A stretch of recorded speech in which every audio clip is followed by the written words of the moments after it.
നിങ്ങൾ ഒന്നിനും ചേരാതിരുന്നത്?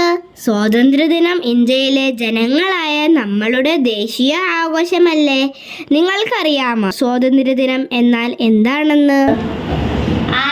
അറിയാലോ, സ്കൂളിൽ പതാക ഉയർത്തുന്നതും പരേഡ് നടത്തുന്നതുമല്ലേ? അതൊക്കെ സ്വാതന്ത്ര്യദിനത്തോടനുബന്ധിച്ച് നമ്മൾ ചെയ്യുന്നതല്ലേ?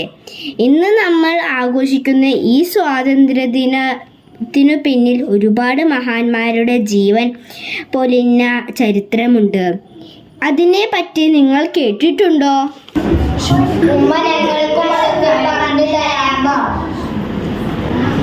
അതിനെന്താ, പറഞ്ഞു തരാലോ. 1498 കോഴിക്കോടിനടുത്തുള്ള കാപ്പാട് എന്ന സ്ഥലത്ത് വാസ്കോ ഡ ഗാമ എന്ന യൂറോപ്യൻ നാവികനും കൂട്ടാളികളും എത്തുന്നത്. ഇന്ത്യ ഒരു വൻ വ്യാപാര സംഭരണിയാണെന്ന് കണ്ടെത്തിയ യൂറോപ്പുകാർ അവിടെ കച്ചവടങ്ങൾ ആരംഭിച്ചു. 1608 ബ്രിട്ടീഷുകാർ ഇന്ത്യയിലെത്തുന്നത്. അവർക്ക് സൂറത്തിൽ വ്യാപാരാവകാശം അന്നത്തെ മുഗൾ ചക്രവർത്തി നൽകി. ബ്രിട്ടീഷുകാരുടെ ലക്ഷ്യം ഇന്ത്യയിലെ സുഗന്ധവ്യഞ്ജനങ്ങളും നിധിശേഖരവുമായിരുന്നു. അങ്ങനെ വർഷങ്ങൾ പിന്നിടുമ്പോൾ ബ്രിട്ടീഷുകാർ നമ്മളുടെ ഭരണം കയ്യേറുകയും 1919 റൗലറ്റ് എന്ന നിയമം നടപ്പിലാക്കുകയും ചെയ്തു. ഈ നിയമത്തിനെതിരെ പ്രതികരിച്ചതിന് ഇന്ത്യൻ ജനക്കൂട്ടത്തെ ജാലിയൻ വാല ബാഗിൽ വച്ച് അവർ കൂട്ടക്കുരുതി നടത്തി.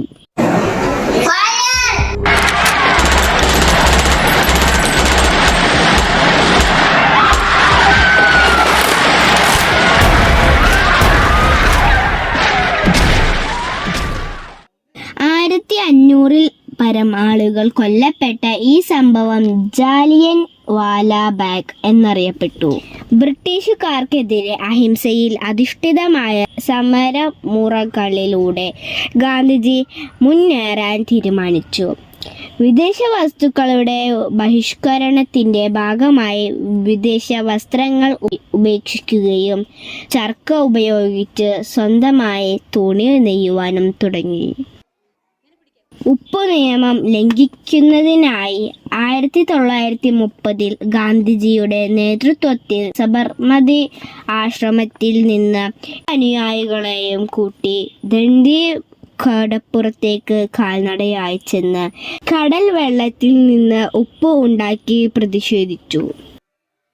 ബ്രിട്ടീഷുകാരെ ഇന്ത്യയിൽ നിന്ന് വേരോടെ പിഴുതെറിയുക എന്ന ലക്ഷ്യത്തോടെ പ്രവർത്തിക്കുക അല്ലെങ്കിൽ മരിക്കുക എന്ന ആഖ്യാനത്തോടെ 1942 ഗാന്ധിജിയുടെ നേതൃത്വത്തിൽ കോൺഗ്രസ് ക്വിറ്റ് ഇന്ത്യ പ്രക്ഷോഭം ആരംഭിച്ചു. 1947 ഓഗസ്റ്റ് 14 അർദ്ധരാത്രിയിൽ ഭരണഘടന സമിതി യോഗം ചേർന്ന് നെഹ്റുവിനെ സ്വതന്ത്ര ഇന്ത്യയുടെ ആദ്യ പ്രധാനമന്ത്രി ആയി തിരഞ്ഞെടുത്തു. അങ്ങനെ 1947 ഓഗസ്റ്റ് 15 ഇന്ത്യ സ്വതന്ത്ര രാജ്യമായി.